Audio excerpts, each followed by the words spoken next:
welcoming now Mr. Khalid Al Mazrooqi, CEO Tabreed. Welcome, always good to see you. Likewise. Okay. Let's talk about the second edition of the World Utilities Congress. This is not your first time here. You're always present in all the energy platforms. What's new this year? Oh, certainly it's much larger, and the topics are much broader, and I think the participation is much larger.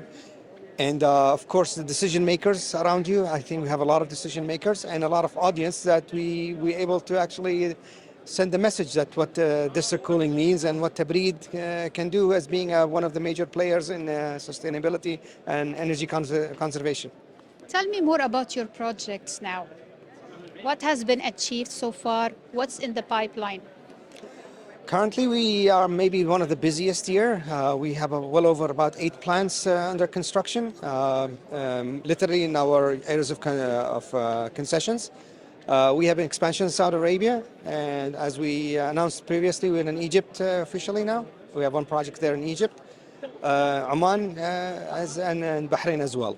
Let's say it's the usual expansion. I think it's a very interesting time, a very, very busy time for Tabreed as well. The latest might be the iconic one is SeaWorld that I think will be started commissioning during these days very soon, inshallah. COP28 is around the corner. What sort of solutions are we expecting from COP28 and what will be the role of Tabreed there? I think what we expect at COP28 is going to be the COP of actions. And Tabreed is like in the center stage, being the largest consumer air conditioning basically in this country or in this region. The largest consumption of energy goes to the air conditioning or the cooling. And being a cooling provider, definitely we'll take the center stage here. And an efficient cooling provider definitely makes you even in the center of that center stage here.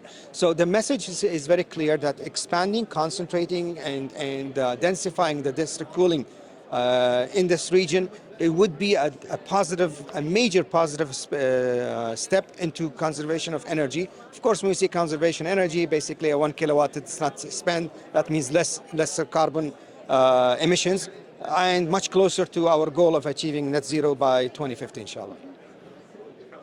Cooling and ACs and all this district cooling, we take it usually for granted, but we should not. Tell me more about the users, the end user and the consumer role in this plan and roadmap to energy transition and net zero. All right. I think the consumers might be the option, whether they will opt for a regular cooling, which is a high power consumption, as opposed to district cooling. That'd be one option that any end user can opt for. But I think that regulations that implements or mandates district cooling more and more would be the more helpful way forward.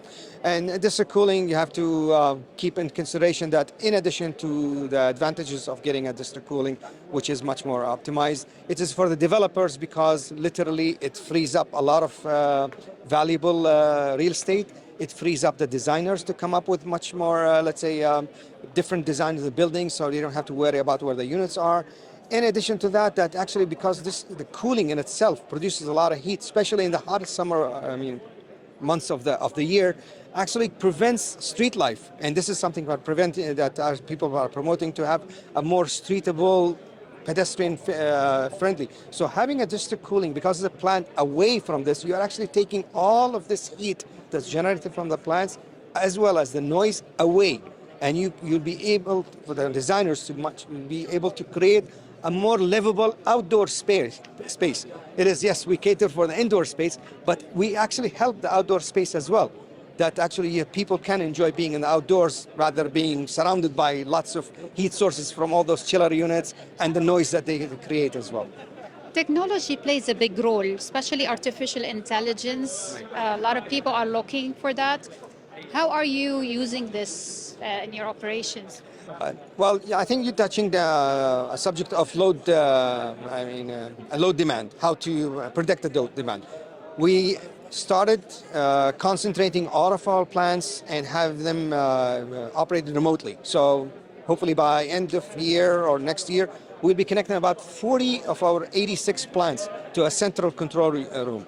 25 years of operation, we have gathered so much data and demand side management that we can easily, once we get all this data collected, we can apply artificial intelligence that can actually tell us up to, let's say, a minute, not a minute, but let's say about 15 minutes, 10 minutes, where the consumption is going to be. And that means that we really don't have to ramp up a lot of capacity, which is not needed, knowing firsthand that you know how to be it. And that really is literally not consuming energy. And that's a big saving as well. So all the data, how it's going to be used with artificial intelligence, I think sky's the limit. Where, of course, when you talk about district cooling plant, that goes with the generation as well, because we consume energy from the generation. So that same information can go to the generation side. They can optimize their generation power as well, and where to get the most sustainable source of energy, rather just having a spinning reserve or extra capacity that is not going to be utilized because of the uncertainty. Thank you. You're welcome.